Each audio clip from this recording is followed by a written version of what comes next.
Mario la hino balye anala bambang ka wirikiti ka bambang ka tuanyama e mbadinglu adnal badi malam e Mr. Tenkabo aka I'm the only romantic man in my village. Ladies and gentlemen, bi natalele bi insa fall ko insa bay fall mol milliard nako ya tumi e ka kuma dina dun ko mo amen kana hamadiyati insa fall mun kuma so ka parende o molier oto mbadi ngulu jande ngana do programme ko no ning atarite mari new member in this platform here. Please do all your effort and subscribe in this channel alonga Jamfane TV la. Please subscribe in this channel abe kumala bakele alal daka funyim programme ma alinga programme ul follow bang anu ngajibe e problème we mun tole lefta ka chala jina demanding bar jamni ka fo o vivant be e silo parandana pour kanyim video nan elsa fali même parendi e o molier mil kanyim kuma kan tay ki fama ko bu gosof a wulta ka banko nyinin fala hakote bang wala fala hakolom bang wala e ka kuma nyin tumir kumul membela esa falna ha diamu ala diamu kola ala diamu kum famena inshallah o vivant ibe mako la bake ngo video jibe après ngana ta na demande ngala la kandron na programme ta nja kum fawnya ngato bi hakili malla. So therefore, if you are new member in this platform, I beg you in the name of God, do all your effort and subscribe in this channel. Then ko do ngata ovi ngata please. They don't have a response to all the issues that we say. Their response is to attack me and attack my faith. Don't listen to them, sir.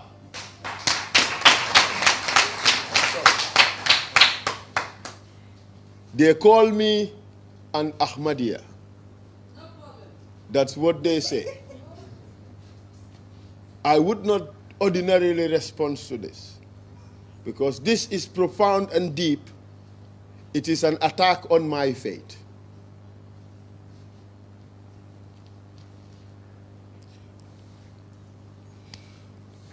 But let me tell you, in this country, every individual has a right to believe in whatever they want to believe.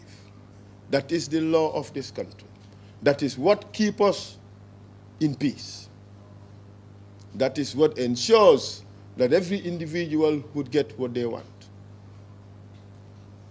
But I am appalled and disappointed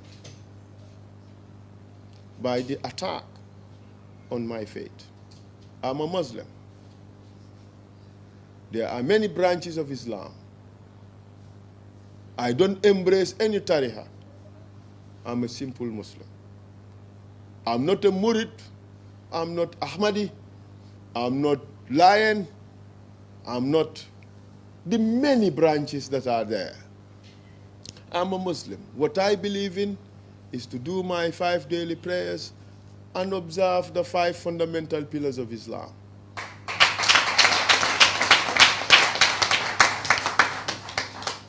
I have nothing against the Murid, as I have nothing against the Ahmadi. I am a peaceful and tolerant person. I tolerate everybody in the exercise of their belief.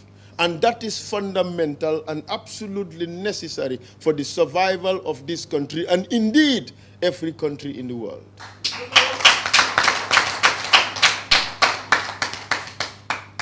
But they don't have any answers to what we have to offer. Politics is a competition of ideas. It is not a dog fight in the mud. I refuse to be dragged in the mud. I would not call anybody names. I will not insult anybody, for I respect all of them. And I respect their mothers and their fathers, and would never utter a lie or a foul word against them. Let them utter it against me. I forgive them.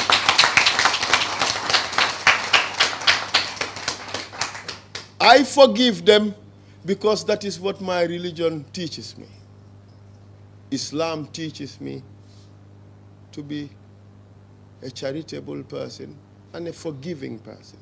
So I forgive them. So if they attack me in the name of Islam, I forgive them in the name of Islam.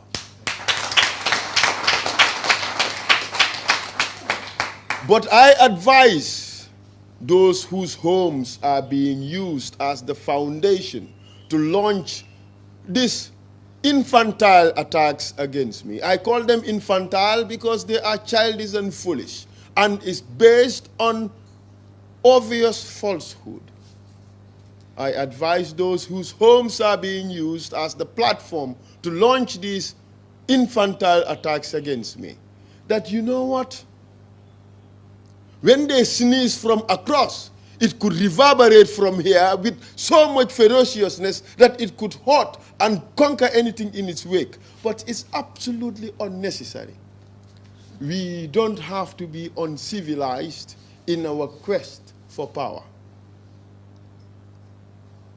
We can deal with one another with respect and dignity.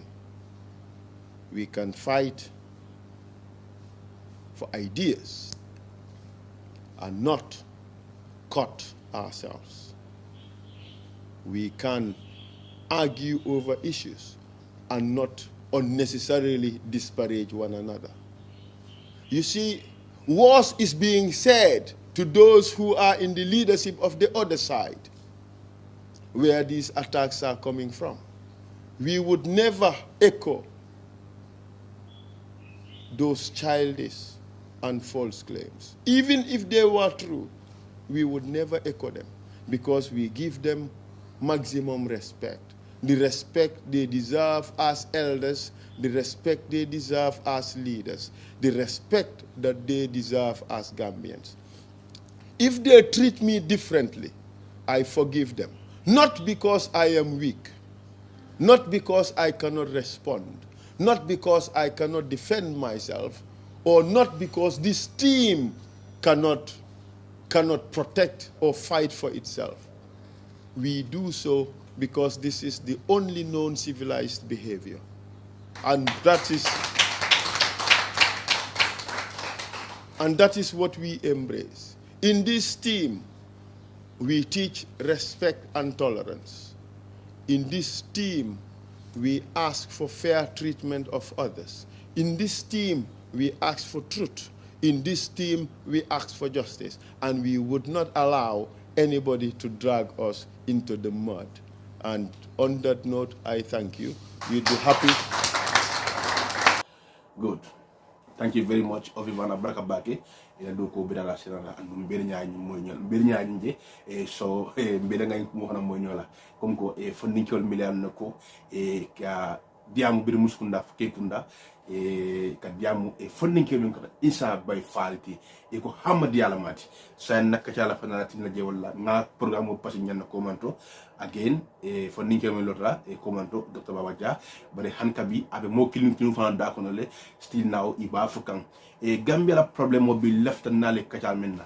Is it Islamic problems or is it leadership problem? This is a question. Gambia be nyatonka kumbola. Gambia koibe kumbo kan iman nyatonka kendolo soto. Gambia alkula alman nyatonka kendolo soto ba fodum alkal man Islamic kendolo soto. I think more be quand même for dolko ima ñaadum ka kendo soto dolko ñaatum ka kendo le be bu dokon bi Gambia la problème be larantene ok ngata ñin kisato ko doke esa bay fall o esa fall iko isa fall lo nga fona isa fall nde ka fall esa isa anything abi kulin isa fall hanni atari ngofu ko hanata fen ko mati hamadi hala mati bari bi albata kan albakere kan ko hamadi ala bati mo kanala bere diala wala albatu mi kan fonnin jolo ta mo fo chukolo kadia wolo fonle da kon aka manki hamadiyat ako atamu muslimolti andamo simple muslimolti atlara fanata muslimolti andu altabondino lo jo fanankan okay kan mo kuma ni kudala mi yalon ne ko ya mo ya fonle dala bare mof diamanta adala adiamanta anengola ako amanke menti atelle ba keloti bang altimira alkiamba politiko amanke nyinti kanyo tumi kanyola makamo tinya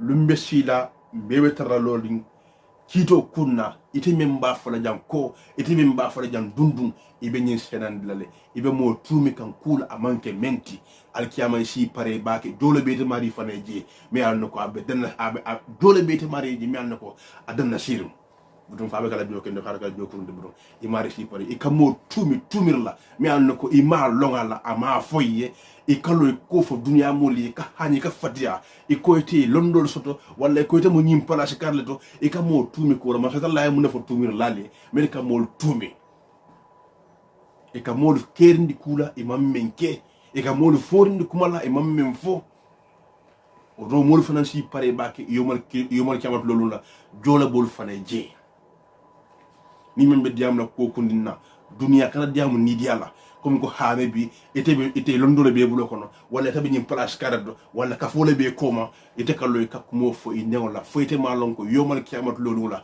e kanyum ko mo kan même fa be pare real be bat dayalo baye def fon ninki lo tumi kan kuma la mi anne ko amang menki anda ko amanke nyinti bari o be tanya mo kono jar ngam faale ko mon to minaka muruka wule kan nko alla banko la constitution ko no fo abi jele bang al galon al gambie kitabul so do mi alno ko marala kitabul yo yalla ko gam banko la kul bebe da hanin jele anu gambia tumala men nay sonta kum ko muslimo dambam te sino le bank muslimo dambam te sirinje eni dina dunkel wol fana be sirinjele andum eni man kusuto eni man ku jote hani kanyi men foten hamadiyal bi e karammo lole gambia ko bla jamalto e leftano lole gambia ko bla jamalto fal dimulti taw karammo tabam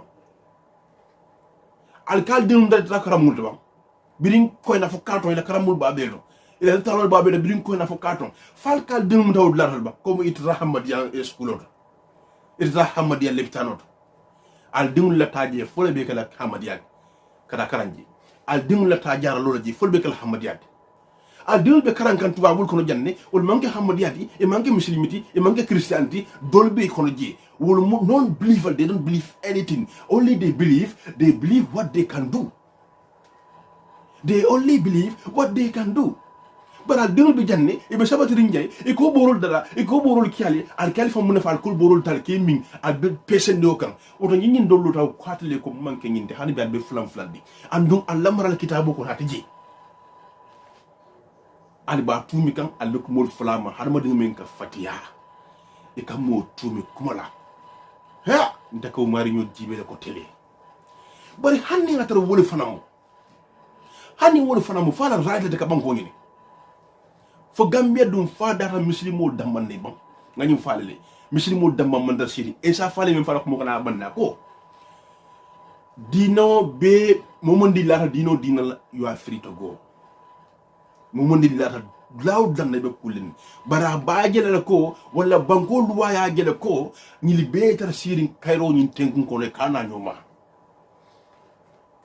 wolam banko la luwa an wolam ko men ko asahata ite mo muslimo de kana cristiano akana muslimo ma hamadiya dal kana nyil dun al kana ni fana ma al fana nyil ma al besi kairo nyin tenkun kono fo isa kal ko même fa ne fo isa fal le safi isa fal le mo kan safi baka même fo TRRC wala ka même fo dal fo isa fal le safi isa fal mo safa mo safi waro kalma a banko la loi le kono anite même fa ba isa opposant idi ma hana da sita place ka the same word isa fal yafo absa le word le kan boko so wodo isa fal mo safi isa fal ko banko la loi akwala loi fa ko banko la loi wona nite o soso e denama isa fal soso yenda banko lo soso la anyanda banko lo soso la bambele ya safi nya ton ko mil ya safi ya signé ya londi banko la dan dino be si banko kan karo ni tenkun kono e nyo bunya karo ni tenkun kono e kana nyoma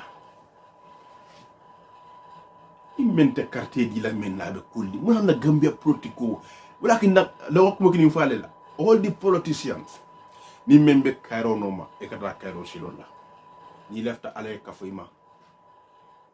kafima e mo ken dol sodo inshallah ni be politico ke politique ni maki ya fon ni ko jaar ak mo arrest menna aka yam fatal bima fo ni mal balo fa bam atal men kanyum toni bam wallahi ñin telam demi yalla ko mboga na tumi fam nda mantra la ñin gemo fam ko na atol bar kabra la ñin woro la ban la ko ayam fataluma ateli meni ba kuma kan mi yalla ko amanke menti ako ayam fataluma ko fo kumu ban balo fabam. Even I myself, I feel it. The word mean I forgive you all. Foni mal balo tabang ni mal balo tumburun tama. Gambia la problemo manke religion problem. Gambia la problemo leadership problem. Albata alba divine kan. So many uncles, so many things. Don't be somebody in this religion way. Don't be somebody in this manner. Isafal is this, so he cannot rule. Don't vote for him. Fine, it's your bread and butter. But I tell Melbe Sabatin Soko, this is the strongest message left anara nakmo kumfala men nakadi Allah. Mold Milan Noko de Wulala. They are tired of complaining. They are tired of complaining. Every time Jambe Kolerni. Jam kuman sono ya jambe tenne jambe serentema. Now is the high time to now is the high time to stand or to watch who you will vote for. Sign nam watoti ngale ka manjare bamala amanjare nganyo kumaka amanjare ngetinya amanjare nganyo wulunya fo nyoye amanjare kali ni mukirisa kam ka firolati obemon kumaya hanning atara ka berole batu ala hakona ala nyantolon ka banko nyini mune kumata nyin kisato kono jan silang ala lonko alban la beroli la nyaton ko menna andum ala nyin si fatan fansi kul fana bonda la system kono ala jibe jumala si banko munyano jumala si banko marano pour que mo be tanka mo be si kayro nyin tenkun kono banko e dia nga sunte comme ko jannu mun na bankoti nga enjoy fana comme ko no place like home angala liya fole min fundament the banko kan janting eko all around the world there is no place like home what niñok mo la sahada what now is the high time ale wuli ale yajibe ale korosirke dame nyantal ma al nyanta damento ale bero dio marila al kana jibe comme ko ha e nyim muñinati walla tan kilib karaba walla nyim binaka la nginati walla nyi shida no alol be bon dal sonda mo kono alal sonda mo taliye ku ala nya silala ale dungal la voter rumo kono ale voter ko fay al ya jeki meye al ya jeki meye comme ko ñina ci banko samano walla hani ñinde banko samano ñina ci banko samano alla mi rañal ferda o kana la bland ñola But kare munyata kana karto diala maybe something is on the budel dolnin dol tema. Well, there is a secret. There is a very, very dangerous secret on the budel. But I don't know why some people are shouting. But I'll say me I'll basa fake kande. Yidin da Facebook on about fala biji. I'll ba video kande. Ha. Walumbe sila. Idate mamanna. Lumbe sila isinte mamanna. Lumme sila iti men kamo foreign de kula imake andum alba media kan alba fayla media drum e kamo kili kula akaman kementi fole bakin na hanatra momenti ba it at lola man sa siran kam nyin kata ma bankola luwalla alboka gele understand isa fal ka luwale fale luwa me ka fale man ka tati amanke de fon tati amanke de tati banko be de tamu alfata ndike nima alfata kumakara alboa alfata kila dina dunke mo da manke dina dunke menti al sabari ni menti bero di la dron al ta bero di mo dala laf me fine bare ha manke muslimati mo kana ni meli be siring mi manke muslimati no lañu moy ba mëna fil la al nen kristano be siring non kañu ko ma sifa mo da mëna fil la so amon ko sa alcool kutale. So that mean Muslimo damana be ngorulka andunga bankol jele Nigeria wala Muslimo lusia bata gambeti atakandi tema but Nigeria Muslimo kamarale Nigeria Cristiano kamarale foika makan na mod ika makan na mod ni ika makan na mod ba adu wala Muslimo al mahano la tricolasi because Nigeria Muslimo lusia Cristiano dat hani tema fa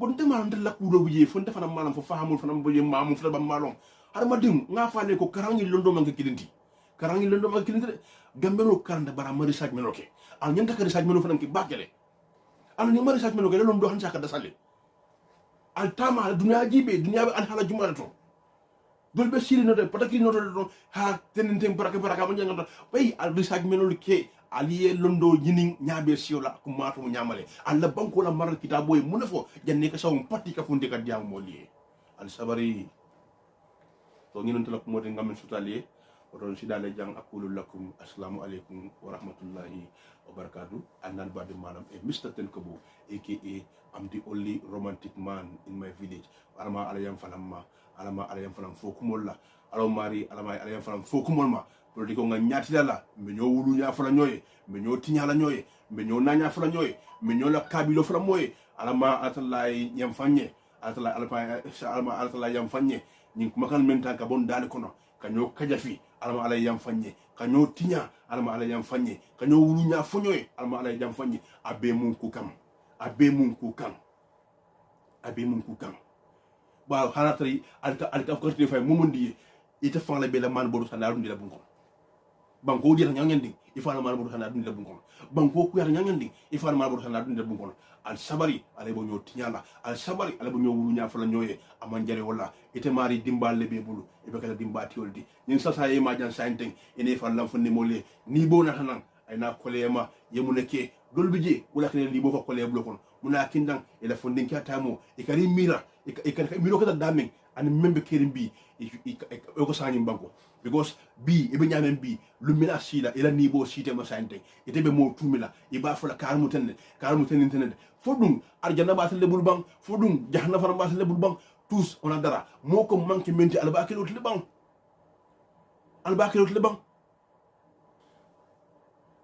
assalamu alaikum warahmatullahi wabarakatuh You come and cry.